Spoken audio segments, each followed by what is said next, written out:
Yo, it's me, Thomas, and I'm back to talk to you about the best albums of 2023. And you might ask yourself why my list matters. That's because no one else was out here putting as much Midwest emo, British indie rock, Singapore indie bands on their album of the year list last year. Okay, I got a unique perspective. I'm built a little different. I'm stronger than the average bear. That's not how that saying goes. And I knew that Carly Cosgrove made the best album of 2022 without a doubt, and a lot of people didn't know that. I don't know why they didn't have that on their list. And also Sobs, like no one else was talking about Sobs. Like what the that's actually kind of insane that like no one else was talking about Sobs. And there are at most 100 people who can confirm I have good taste. So just letting you know, I did it before. I'm doing it again. Album of the year. Let's go. And I know you're thinking, "Oh, Thomas, there's no webcam anymore. What happened? This you can't you're not on camera. Your production value has gone down." Actually, I just don't like filming. It's just like a lot of effort. But I will be on camera because I'm gonna be flexing all the merch that I have of the artists I talk about. Because like, what's the point in owning a record collection if you're not gonna like flex it? Like, what else can you do with that? So I have to justify the purchases that I made. I think I actually like ruined that whole beginning because my mic was too close to my mouth, but I'm just gonna keep it in. Anyway, let's jump into it, guys. At number 20, I got Vista's third album, Is This All We Are? Vista's usually make Scottish indie rock summer bangers, but now they're slowing it down a bit and getting like a little bit grander. At the start of the year, they dropped the Beautiful Nothing EP, which was pushing their sound forwards a lot and had a lot of great tracks. Unfortunately, I think this album lacks some of the variety and energy of that EP, but there's still a lot of growth on this album and a lot of solid tracks. At number 19, I have the Irish indie rock band The Academic with their second album, Sitting Pretty. They started as a band that made these like indie rock summer bangers, and it was sort of kind of like early Two Door Cinema Club type stuff, but after their first album, they slowed it down and they made like similar indie rock but without any of that energy. But on this album they do the same thing that they've been doing, but now these songs are like actually pretty solid this time around. Number 18 is Giant Elk by British indie rock group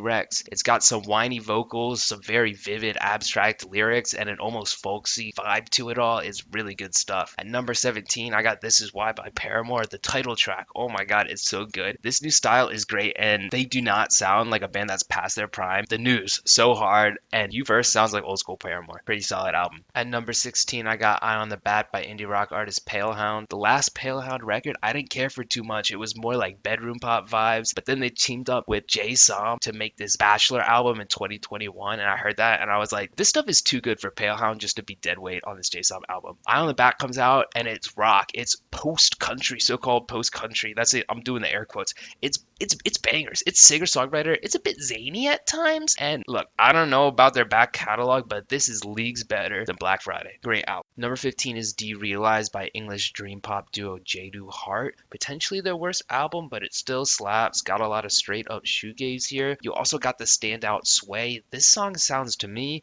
like they're trying really hard to sound like Beach House, but like Beach House if they made like captivating music instead of background noise. Number 14 is Nosebleeds by Mr. Wives. If you like that millennial early 2010s indie pop and indie rock, you're gonna love this stuff. Mr. Wives is back and they're edgy this time. Check this sweatshirt. You think they make like metal or something, not music for 2010 hipsters. It's a tiny bit front loaded, but low key all bangers, and the title track goes hard. 13 is Indonesian post-punk band Bedchamber. They dropped their new album Kappa City this year and it goes so hard. Short album, but it doesn't need to be any longer. Vocals aren't the best, but they do their job. And when I say post-punk, I'm not talking about that really punchy post-punk. I'm also not talking about that slow brooding post-punk, and I'm also not talking about quirky vocal personality post-punk. I'm talking about guitar post-punk, maybe even the rarest kind. I don't know. I'm talking about that hypnotic guitar, those driving bass lines, and like the occasional like janky angular fucking guitar solo. Those solos go so hard. Just listen to the first song, you'll know pretty quickly if this is the kind of thing you'd enjoy or not.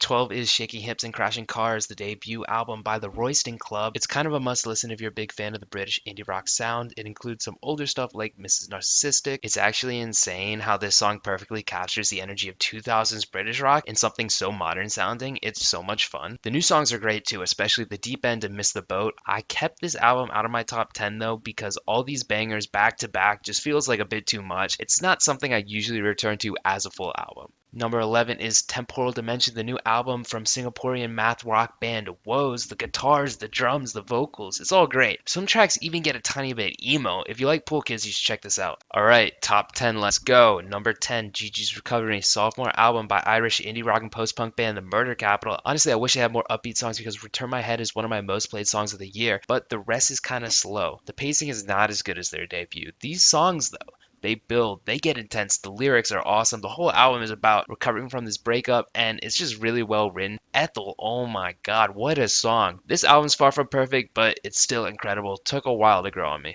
Number 9, The Wailer, the second album by emo group Home Is Where, because apparently I Became Birds was technically an album even though it was only 6 songs. Harmonica, singing song, and whiny vocals return. The Wailer, with 10 songs, covers a lot more ground than the last album. The slower songs are given much more time to develop. The fast songs like Skin Meadows and Flora Organs are a lot of fun. The lyrics on this album remain enigmatic, but unlike the last album, they don't feel like gibberish or strings of non sequiturs. Number 8, Skrillex finally returns with 2 albums this year. Don't Get Too Close is a pop and hip hop production album, which was definitely overhated, but yes, it wasn't amazing. The electronic album, though, Quest for Fire, is incredible. Rumble was just inescapable this year. Love the new version of Too Bizarre. Skrillex and Noise's flip of Supersonic might be the best track here. Leave Me Like This is an amazing Joyride style garage song, and the dubstep on this album feels pretty fresh to me. His style is very unique. Songs like Tears, Inhale, Exhale, A Street I Know, and Hydrate. Number 7, British indie band Bombay Bicycle Club returned with their 6th album, My Big Day. It generally leans more pop than rock, but it's kind of been most of their albums after their debut. It is a bit more upbeat than their last, though. Love the harder songs like I Want to Be Your Only Pet and Meditate. They got a really unique style and they're still killing it. Cheery guitars, some great drums, occasional hip hop and electronic influences, classic stuff for the band. They help keep it fresh this time around, though, with the slew of features including Damon Albarn, Jay Som, and Chaka Khan, who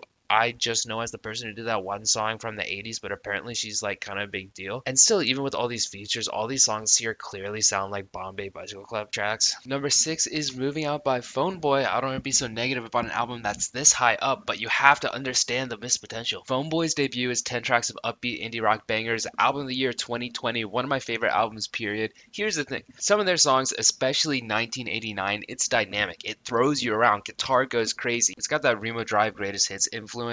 Moving Out, their sophomore album, they ditched those influences, and the result is more generic and honestly just a weaker set of tracks all around. They do differentiate from the last album though by using a lot more synths. The end result is still a ton of fun. You get Ferrari, which was my most played song of 2023. You also do still get some interesting stuff like What a Coward. Okay, top 5. Number 5 is Found Baby, sophomore album by Ghanaian American alternative pop, Afrobeats, and R&B fusion artist Amare. There's a lot of influences here. Sex, Violence, Suicide is a punk song. Sociopathic Dance Queen is an indie pop banger. I love her unique, light, high-pitched vocals, and the production on this album is great. Angels in Tibet is amazing. 4 is The Window by Rat Boys. There's been a lot of hype recently about so-called alt country, which to my knowledge is when you take the whiniest female vocalist you can find and you split your album one half indie pop songs with slightly twangy guitars and a slide guitar, and then the other half is just noise rock songs. Look, no offense to Wednesday, but I much preferred Rat Boys' album. They started out making more bedroom pop and emo. On this album, their 4th, Rat Boys is a lot louder and the music feels more like a full band, possibly due to the permanent addition of 2 more members, turning the duo into a 4-piece. There is distortion on some songs like the opener, but you're not going to get anything nearly as abrasive as Wednesday. Fortunately, their softer songs like the title track are amazing, both instrumentation and lyrics, and the 8.5-minute Black Earth Wisconsin most of the time is guitar solo. It's just so fun and chill. Okay, I'm going to make a comparison here. I don't want to insult emo icon Michelle Zauner from Little Big League, but I gotta say it.